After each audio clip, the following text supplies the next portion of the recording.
Assalamualaikum warahmatullahi wabarakatuh. Alhamdulillahirabbil alamin. Alhamdulillahilladzi an'ama 'alaina wa hadana 'ala dinil Islam wal iman.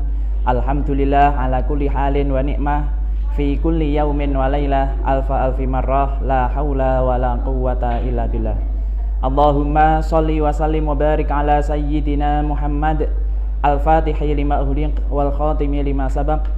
Nasiril haqqi bil haqqi wal hadi ila siratikal mustaqim wa ala alihi wa sahbihi haqqa qadrihi wa miqdarihi al-azim.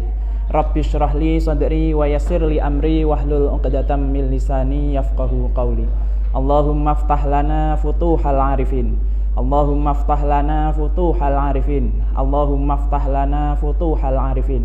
Allahumma iftah lana ilmal yaqin. Waj'alna minal ulama'il 'amilin waj'alna min warathatil anbiya'i sayyidil awwalin wal akhirin waj'alna min ibadikas sholihin waj'alna minal hadinal muhtadin waj'alna minal ladzina an'amta 'alaihim ghairil maghdubi 'alaihim waladdallin amin.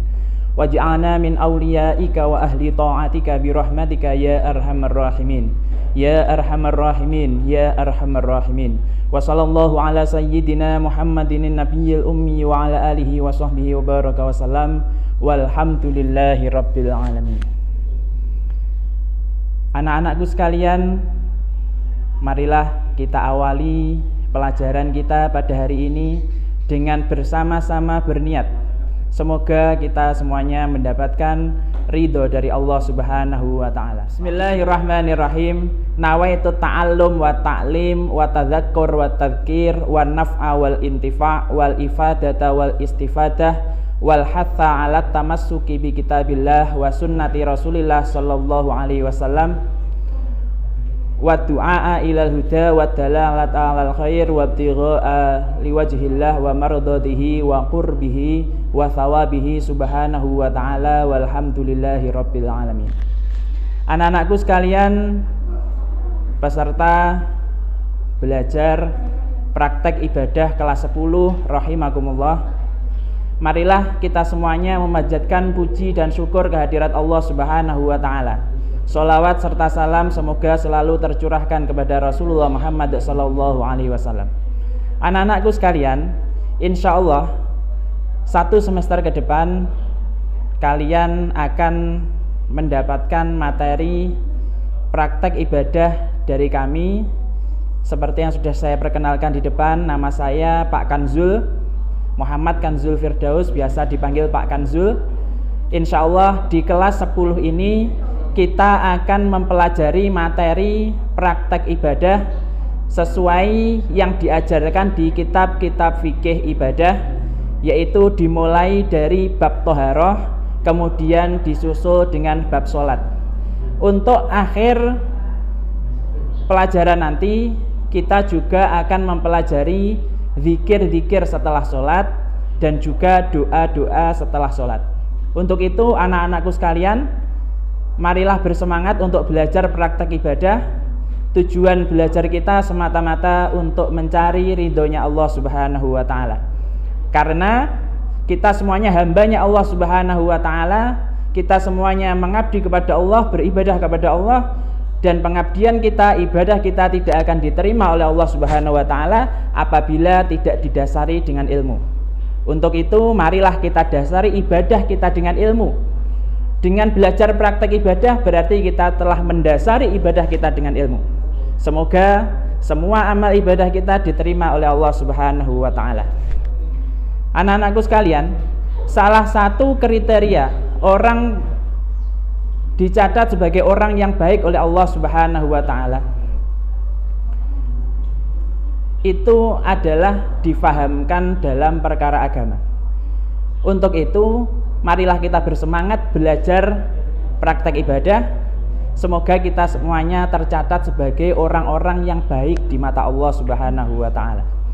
Dan semoga saya doakan semuanya mendapatkan ilmu yang banyak, ilmu yang bermanfaat, maslahah barokah fid dini wad dunya wal akhirah. Anak-anakku sekalian yang saya cintai, pelajaran praktek ibadah untuk bab yang pertama, bab toharoh, itu meliputi beberapa item. Yang pertama, belajar praktek wudhu, belajar praktek tayamum, kemudian belajar segala sesuatu yang berkaitan dengan wudhu dan tayamum. Apakah itu hal-hal yang membatalkan wudhu, apakah itu rukun-rukun wudhu, apakah itu sunnah-sunnahnya wudhu, ataupun makruh-makruhnya wudhu. Demikian halnya dengan tayamum. Dan juga jangan lupa, insya Allah kita juga akan belajar praktek wudhunya Shahibul Jabirah. Apakah Shahibul Jabirah itu nanti wajib berwudhu ataukah cuma tayamum? Insya Allah akan kita pelajari di pelajaran praktek ibadah semester 1 ini. Nah, anak-anakku sekalian, apa itu Shahibul Jabirah? Shahibul Jabirah adalah orang yang menderita penyakit, kemudian salah satu bagian dari rukun wudhunya itu diperban atau dilapisi oleh sesuatu yang itu kemudian menghalangi masuknya air terhadap salah satu rukun wudhu tersebut. Bagaimanakah tata caranya dan lain sebagainya, insya Allah kita akan pelajari. Kemudian setelah kita semuanya mempelajari tentang toharoh, kita juga akan mempelajari tentang praktek sholat. Praktek sholat tentu kita akan mulai dari rukun-rukunnya sholat. Kita akan pelajari tentang rukun qauli, rukun fi'li, sunnah ab'ad, sunnah hayat, kemudian makruh-makruhnya sholat, kemudian hal-hal yang membatalkan sholat. Dan juga nanti pada penutupnya kita juga akan mempelajari tentang zikir-zikir setelah sholat. Zikir-zikir setelah sholat tentunya seperti yang sudah dipraktikkan atau diamalkan oleh para ulama kita, ulama Ahlus Sunnah wal Jamaah yang berpedoman kepada Al-Quran, hadis, ijma' dan kiasnya para ulama. Anak-anakku sekalian, rahimakumullah, untuk itu saya ajak kepada kalian semua untuk banyak membaca SKU. Apa itu SKU? SKU itu bukunya praktek ibadah yang berwarna hijau, standar ketuntasan ubudiyah. Dengan banyak membaca, kemudian kalian praktek bersama guru, insya Allah kalian akan sukses dalam belajar praktek ibadah, materi praktek ibadah. Karena ibadah itu tidak hanya belajar teori, tetapi kita harus langsung praktek. Seperti yang disabdakan oleh Rasulullah Muhammad SAW, "Shallu kama ra'aitumuni usolli." Salatlah kalian sebagaimana kalian melihat aku salat. Jadi kita tidak hanya mempelajari teori tentang sholat, tetapi kita juga mempelajari praktek sholatnya Rasulullah Muhammad SAW. Kalian jangan khawatir, insya Allah segala sesuatu yang kami ajarkan semuanya bersanad dari guru-guru kami yang bersambung kepada Rasulullah Muhammad SAW. Kami punya guru Kiai Maimun Zubair, itu juga bersambung sanad kepada Sayyid Muhammad bin Alawi Al-Malik Al-Hasani, bersambung sanad kepada gurunya Sayyid Alawi bin Abbas bin Abdul Aziz Al-Malik Al-Hasani, kemudian sampai kepada Rasulullah Muhammad sallallahu alaihi wasallam. Insya Allah secara teori kami sudah mendapatkan sanad, dan insya Allah kalian semua kami doakan semoga mendapatkan ilmu yang bermanfaat fid dini wad dunya wal akhirah. Terima kasih dari kami, sampai jumpa lagi di pertemuan berikutnya. Semoga semuanya dalam keadaan sehat. Ingat, selalu terapkan protokol kesehatan. Semoga kita semuanya dilindungi oleh Allah Subhanahu wa taala. Wallahul muwaffiq ila aqwamit thoriq. Subhanakallahumma wa bihamdika asyhadu an la ilaha illa anta astaghfiruka wa atubu ilaik. Assalamualaikum warahmatullahi wabarakatuh.